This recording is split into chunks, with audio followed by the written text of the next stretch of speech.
My parents stole my $45,000 college fund that I had earned working 3 jobs since I was 15 and gave it all to my spoiled sister for her dream wedding to a guy she'd known for 6 months. They told me education was wasted on someone like me and that I should be grateful they even let me live in their house.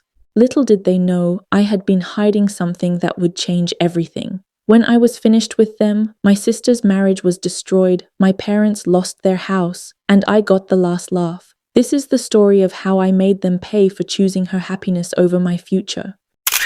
My name is Maya, and I've been the unwanted child in the Rodriguez family for as long as I can remember. While my sister Victoria was getting everything handed to her on a silver platter, I was working my ass off just to survive in my own house. I found out the truth about my birth when I was 12 years old. I wasn't supposed to exist. My parents had me when they were 19 and barely scraping by. Victoria came 2 years later when they were financially stable and ready to be real parents. They never let me forget the difference. Victoria was the planned child, the wanted child, the one they actually prepared for. From the moment she was born, my parents treated her like she was their redemption for the mistake they made with me. Perfect grades came naturally to her, not because she was smarter, but because she never had to work a single day in her life. While I was stocking shelves at the grocery store after school, she was getting tutored by expensive specialists my parents hired. While I was washing dishes at a local restaurant on weekends, she was taking piano lessons, dance classes, and art workshops. The favoritism wasn't even subtle. My parents would brag to neighbors about Victoria's achievements while introducing me as our other daughter. When relatives asked about us, they'd spend 20 minutes talking about Victoria's honor roll status and her acceptance to State University, then mention me as an afterthought with something like, "Maya's doing fine too." But the real kicker was how they handled money in our house. Victoria got a brand new car for her 16th birthday. I got a lecture about responsibility and the promise that I could earn a car by working for it.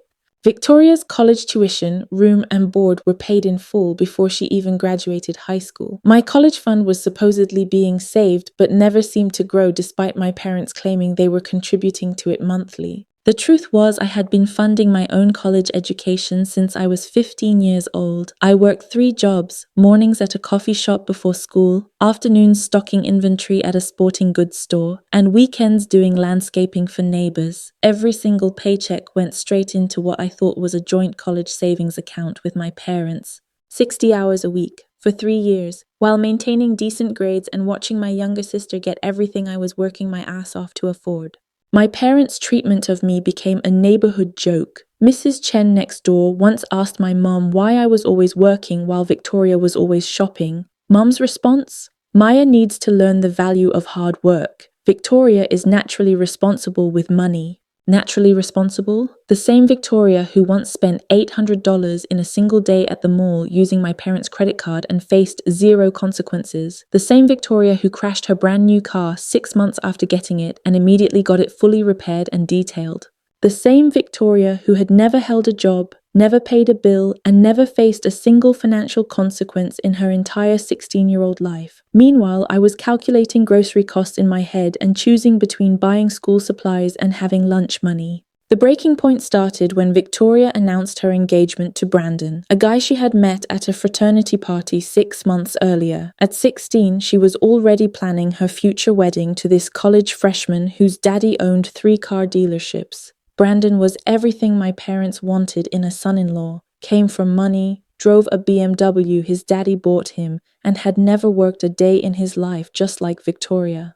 The wedding planning began immediately, even though they weren't getting married for 2 years. Victoria wanted the works: designer dress, country club venue, professional photographer, open bar, the whole 9 yards. The budget kept climbing from $20,000 to $40,000 to $60,000, and my parents just kept nodding and saying, "Whatever makes our princess happy." I was a senior in high school watching this insanity unfold while working myself to death to save money for college. I had been accepted to 3 universities and was trying to figure out which one I could afford with my savings plus financial aid. I figured with the $45,000 I had earned and saved, plus some student loans, I could make it work.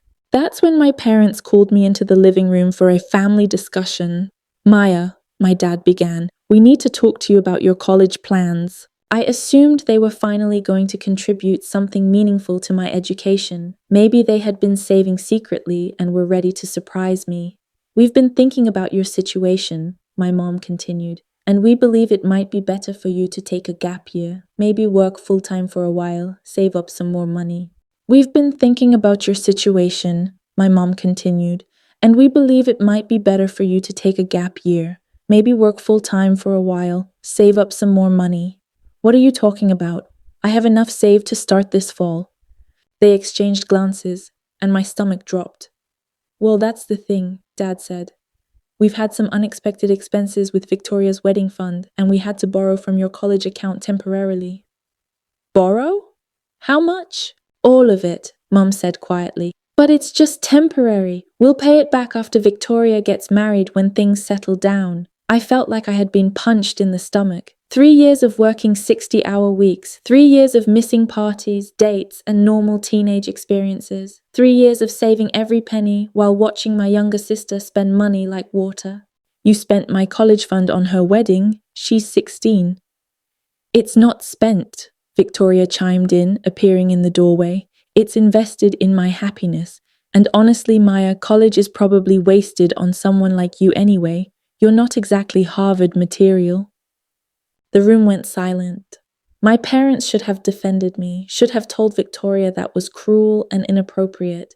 Instead, my mother said, Victoria has a point, honey. College isn't for everyone, and you're such a hard worker. Maybe you'd be happier in a trade or something practical. My father nodded. Plus, you should be grateful we're even letting you live here rent-free until you figure things out. We didn't plan for 2 kids, but we've made the best of it. There it was. The reminder that I was the mistake, the burden, the unplanned expense they had been dealing with for 18 years. That night, I sat in my room staring at my acceptance letters and trying to figure out how my life had fallen apart so completely. I had exactly $347 in my personal checking account and no way to pay for college without the money I had earned and saved. But my parents had made one crucial mistake. While they were busy planning Victoria's perfect future and treating me like their biggest regret, I had been quietly building something they knew nothing about, something that was about to change everything. What my parents didn't know was that while I was working those 3 jobs, I had been learning something that would change my life forever. During my breaks at the coffee shop, I started reading about cryptocurrency and blockchain technology. It fascinated me in a way that nothing else ever had. I began with just $20 from my first paycheck, buying small amounts of different cryptocurrencies when they were still relatively unknown. While other kids my age were scrolling through social media, I was studying market patterns, reading white papers, and learning about digital assets that most adults had never heard of. Every week, I would take a small portion of my earnings and invest it before putting the rest into my college fund. I was disciplined about it, never investing more than I could afford to lose, always keeping my college savings as the priority. But over 3 years, those small investments had grown into something incredible. My cryptocurrency portfolio was worth over $8 million. $8 million that my parents knew nothing about. $8 million that could have paid for college at any university in the world, bought houses, changed lives. But I had kept it secret because I knew exactly what would happen if they found out. They'd find a way to take it, just like they had taken everything else from me. The week after they stole my college fund, things got even worse. Victoria decided she needed to go dress shopping in New York City for her wedding that was still 2 years away.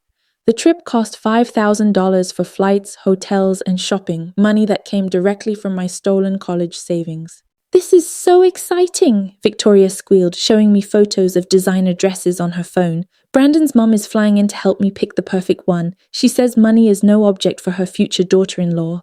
Meanwhile, I was told I needed to start paying rent if I wanted to continue living at home after graduation.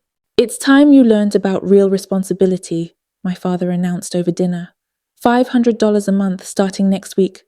I don't have $500. You took all my money. Then you better pick up more shifts, my mother replied without looking up from her phone, where she was scrolling through wedding venues with Victoria. The humiliation reached new levels when they made me work Victoria's engagement party. They hired me through the catering company I worked for, paying me minimum wage to serve drinks and clean up after their friends and family while they celebrated Victoria's future. I spent the evening watching relatives congratulate my parents on raising such a successful and beautiful daughter, while I picked up their empty glasses and wiped down tables. Multiple people asked me what my plans were after high school, and when I said college, they'd respond with something like, "Oh, how nice. Victoria's going to State University on a full scholarship, isn't she lucky?" Victoria wasn't on a scholarship. She was on the Bank of Maya full ride program. The worst moment came when Victoria's future mother-in-law, Mrs. Thompson, pulled me aside. "You know, dear, not everyone is cut out for college. Have you considered a nice vocational program? The world needs hardworking people like you in service industries. Service industries. While I was standing there in my catering uniform, serving people who had no idea I was more financially successful than anyone in that room. That night, I made a decision. I was done being their victim. I was done letting them treat me like their biggest mistake while they celebrated their precious planned child. I was done pretending to be poor while secretly sitting on millions. It was time to show them exactly who they had been messing with. The next morning, I started putting my plan into motion. I opened a new bank account at a different institution and began the process of converting some of my cryptocurrency holdings into cash. Not all of it, just enough to make a statement that would change their lives forever. While Victoria was planning her dream wedding with my stolen money, I was planning something that would make her special day absolutely unforgettable. 2 weeks later, my parents received a certified letter from a law firm downtown. They called me into the living room with panic in their voices. "Maya, we need to talk to you about something serious," my mother said, holding the letter with shaking hands. "What's wrong?" I asked innocently. "Someone is trying to buy our house," my father said. "They're offering cash, significantly above market value. The realtor says it's some kind of investment company." I nodded sympathetically. "That's weird. What are you going to do?" "We're not selling, obviously. This is our family home. But the offer is substantial, almost enough to pay for Victoria's entire wedding and still have money left over." "How much are they offering?" $400,000 for a house we bought for $180,000. I whistled appreciatively. "Wow, that's amazing. Too bad you're not interested." Over the next few days, the pressure mounted. The investment company increased their offer to $450,000, then $500,000. The realtor kept calling, explaining that cash offers like this were once-in-a-lifetime opportunities. My parents started arguing. Mom wanted to consider the offer, especially since they were already stressed about wedding costs. Dad was adamant about keeping the family home. Victoria, predictably, sided with whoever would give her more wedding money. What none of them knew was that I was the investment company. I had created an LLC, hired a lawyer, and made an offer on my own family home. The same home where I had been told I was a mistake, where I had been treated like a servant, where my college dreams had been stolen to fund my sister's fairy tale. But this was just the beginning of what I had planned for them. The family meeting happened on a Tuesday evening. My parents had spent the entire week debating the house offer, and Victoria had been relentlessly pushing them to accept it so she could have her dream wedding. They called me downstairs with serious expressions. "The thing is," my mother continued, "we're going to need you to find somewhere else to live pretty quickly. The new buyers want to close within 30 days, and we're looking at smaller places that won't have room for you." Victoria was practically bouncing with excitement. "This means I can have the wedding at the Ritz-Carlton. Brandon's going to be so happy." "Where am I supposed to go?" I asked. "I just graduated high school and you took all my college money." "You're 18 now," my father said. "It's time you learned independence. Maybe get a roommate, find a nice apartment. This could be good for you." So not only had they stolen my future, but now they were kicking me out of my childhood home to fund my sister's wedding. The cruelty was breathtaking. "Actually," I said, standing up slowly, "I have some news about your house sale." "What kind of news?" my mother asked. I pulled out my phone and showed them the LLC registration documents. "The investment company that's buying your house? That's me." The room went completely silent. Victoria stopped bouncing. My parents stared at the phone screen like it was written in a foreign language. "What are you talking about?" My father finally said. "I'm the buyer. I'm purchasing this house for $500,000 cash." "That's impossible," my mother whispered. "You don't have that kind of money." "Actually, I have much more than that. While you were busy planning Victoria's life and treating me like your biggest mistake, I was building a cryptocurrency portfolio. It's worth about $8 million now. Victoria's face went white. 8 million? That's not possible. I pulled up my trading app and showed them the balance. The numbers on the screen were undeniable. You're millionaires, my mother said in shock. Why didn't you tell us? Tell you what? That I had money? So you could steal that too? You already took my college fund without asking. What makes you think I'd trust you with anything else? The reality was sinking in. Their unwanted mistake child, the one they had treated like a burden for 18 years, was wealthier than they could ever dream of being. Maya, sweetheart, my mother's voice suddenly became sickly sweet. This is wonderful news. We can work together as a family. You can invest in Victoria's wedding, maybe start a family business. Work together? Like how we worked together when you stole my college money? That was different, my father said desperately. We were going to pay you back. With what money? You just spent it all on a down payment for a wedding venue. Victoria finally found her voice. Maya, you have to help me. This is my dream wedding. Brandon's family is expecting something amazing. Help you? The same way you helped me when you said college was wasted on someone like me. The begging started then. My parents suddenly remembered they loved me, suddenly realized they had made mistakes, suddenly wanted to make things right.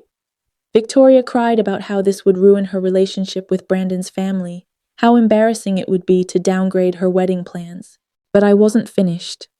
Here's what's going to happen, I announced. I'm buying this house, and you have 30 days to move out. The college fund you stole from me?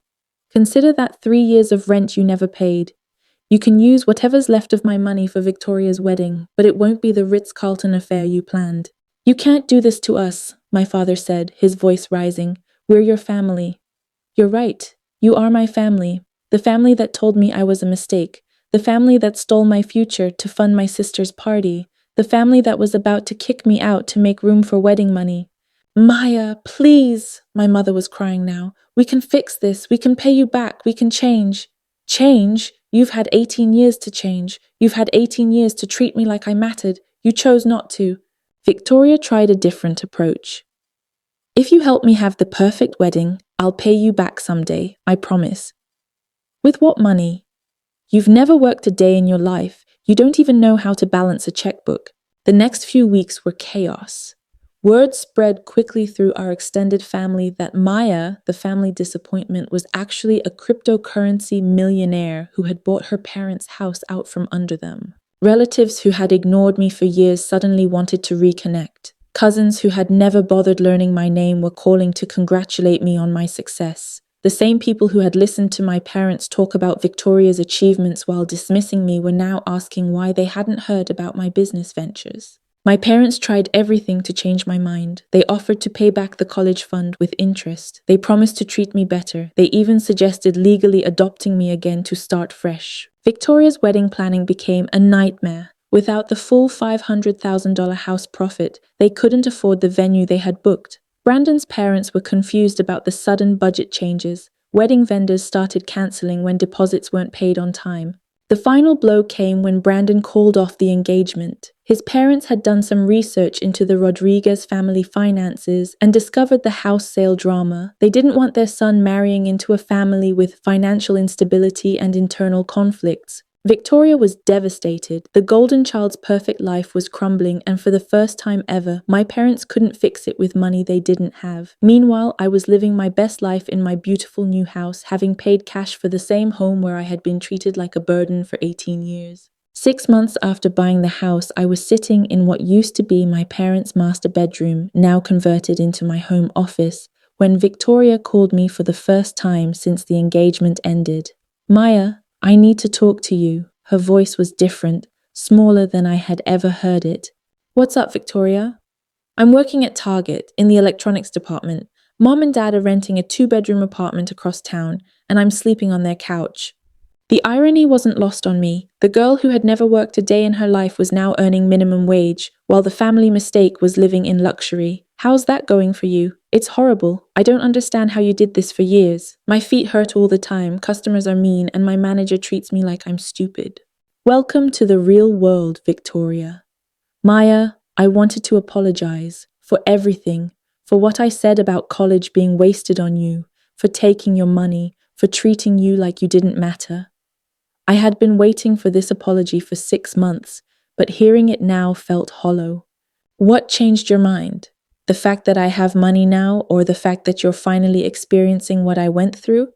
Both, I guess. I never understood what you were dealing with. I thought work was something poor people did because they had to. I didn't realize how hard it actually is.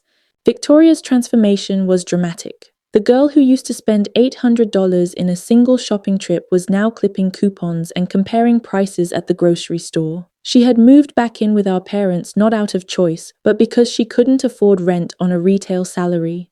Brandon's engaged to someone else now, she continued. One of his sorority sisters from a family with old money. They're having the kind of wedding I dreamed about. I'm sorry that happened. Are you really? Because it feels like you planned all of this. She wasn't entirely wrong. I had orchestrated their financial downfall, but I hadn't forced Brandon to leave. That was just a consequence of Victoria finally facing reality without unlimited family money to cushion her.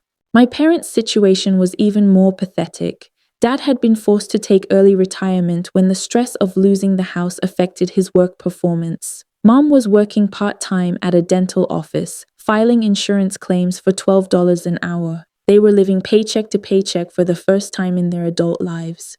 Your father wants to talk to you, Mom had said during one of her attempts to reconcile. He knows he made mistakes. What could he possibly say that would matter now? He wants to apologize. He wants to make things right. But when Dad finally called, his apology came with conditions. He was sorry for taking my college money, but only because he hadn't known about my cryptocurrency wealth. He was sorry for calling me a mistake, but only because it turned out I was successful despite their expectations. If we had known you were so financially gifted, he said, we would have supported your investments instead of pushing college. That told me everything I needed to know. He wasn't sorry for how he treated me. He was sorry for misjudging my value. The extended family reactions were equally revealing. Aunts and uncles who had spent years listening to my parents dismiss my potential were suddenly reaching out with investment opportunities and business propositions. Cousins who had never bothered to learn my name were sending friend requests on social media. My grandmother, who had always favored Victoria, called to tell me how proud she was of my success. The same grandmother who had given Victoria jewelry and money for years while giving me homemade gifts and lectures about working harder. I always knew you had potential, Maya, she said during our call. Really? Because you spent my entire childhood telling me to be more like Victoria. That was different. I was trying to motivate you by making me feel worthless. The conversation ended quickly after that, but not everyone was motivated by greed. Mrs. Chen, our neighbor who had witnessed years of my parents' favoritism, stopped by one afternoon with homemade cookies and genuine congratulations. I always wondered how you stayed so positive despite how they treated you, she said. Now I understand. You were building something they couldn't see. She was the first person to acknowledge my success without immediately asking for something in return. My real friends from high school had mixed reactions. Some were genuinely happy for me. Others were resentful that I hadn't shared my wealth sooner. I learned quickly who valued our friendship and who saw me as a potential ATM. The most satisfying part wasn't the money itself, but the freedom it gave me. I enrolled in university using my own funds, studying computer science and business management. I was finally getting the education my parents had deemed wasted on someone like me. I also started a scholarship fund for students from dysfunctional families, kids who were working multiple jobs to fund their own education while being told they weren't worth investing in. Every month I received letters from recipients telling me how the scholarship had changed their lives. Victoria kept trying to rebuild our relationship, but it felt forced and transactional. She would call with updates about her job, asking for advice about adulting that she should have learned years ago. Sometimes she would hint about financial help, suggesting that families should support each other. I'm trying to save money for community college, she mentioned during one call. It's harder than I thought to save when you're paying for everything yourself. Welcome to my teenage years, I replied. Maya, I get it. I was spoiled. But haven't I suffered enough? Isn't it time to help each other as sisters? Help each other? Like how you helped me when I needed college money? The cycle of her asking for help and me reminding her of the past became exhausting. Finally, I had to set boundaries. Victoria, I'm willing to have a relationship with you, but it can't be based on money. If you want to be my sister, but I'm not your backup plan when life gets difficult. She stopped calling after that. 1 year after buying the house, I was hosting a small dinner party for my college friends when my phone buzzed with a text from my mother. Maya, your father is in the hospital, heart attack. Can you come? I stared at the message for a long time, weighing my options. Despite everything they had done, despite years of being treated like their biggest regret, they were still my parents. I drove to the hospital, not because I had forgiven them, but because I had grown beyond their ability to hurt me. When I arrived at the hospital, I found my mother and Victoria in the waiting room. Mum looked exhausted, her hair graying in ways I hadn't noticed before. Victoria was still in her Target uniform, having rushed over from work. Maya, Mum stood up immediately, relief flooding her face. Thank you for coming. How is he? Stable, but they're keeping him for observation. The doctor says it was stress-related. Victoria looked up at me with red-rimmed eyes. The medical bills are going to be enormous. We don't have insurance that covers this kind of thing. I could see where this was heading. Even in a hospital waiting room with Dad potentially dying, they were already calculating how my wealth could solve their problems. I'm sorry this happened, I said carefully, but I'm not here to discuss money. Maya, please, Mom's voice cracked. We know we made mistakes, but he's your father. Doesn't that mean anything? It means I'm here, doesn't it? When they finally let us see him, Dad looked smaller than I remembered. The man who had called me a mistake and stolen my future was lying in a hospital bed, connected to machines that beeped steadily. Maya? His voice was weak. You came. I came. I need to tell you something. I've been thinking about what I did to you, taking your money, treating you like... He paused, struggling with the words. Like you didn't matter. Dad, you don't need to do this now. Yes, I do. Because I might not get another chance. He took a shaky breath. I was wrong about everything. You were never a mistake. You were the strongest of all of us, and I was too proud to admit it. For a moment, I felt something soften in my chest. This was the apology I had wanted for years. Yes, I do. Because I might not get another chance. He took a shaky breath. I was wrong about everything.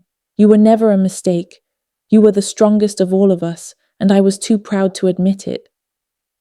For a moment, I felt something soften in my chest. This was the apology I had wanted for years. But, he continued, I need to ask you for help. The medical bills, the medication I'll need, we can't afford it. And there it was. Even his deathbed apology came with a request for money.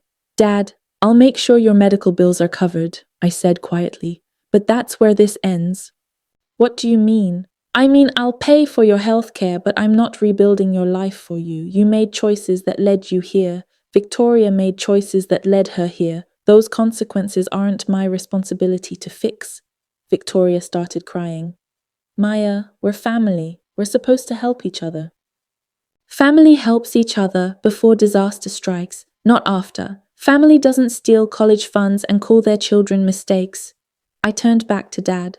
I'm going to set up a medical trust that will cover your health care for the rest of your life. But I won't give you cash, I won't pay your rent, and I won't fund Victoria's next attempt at a wedding. That's incredibly generous, Mom whispered. It's not generosity. It's me choosing to be better than you taught me to be. Over the next few weeks, I kept my promise. I established a medical trust that would cover Dad's ongoing healthcare costs, ensuring he would never face financial ruin due to medical bills. But I made it clear that this was the extent of my involvement in their financial lives. The family reactions were predictable. Some relatives called me heartless for not doing more. Others praised me for setting boundaries. Victoria continued working at Target, eventually enrolling in community college part-time. Mom and Dad adjusted to their smaller apartment and tighter budget. 6 months later, something unexpected happened. Victoria called me, but not to ask for money.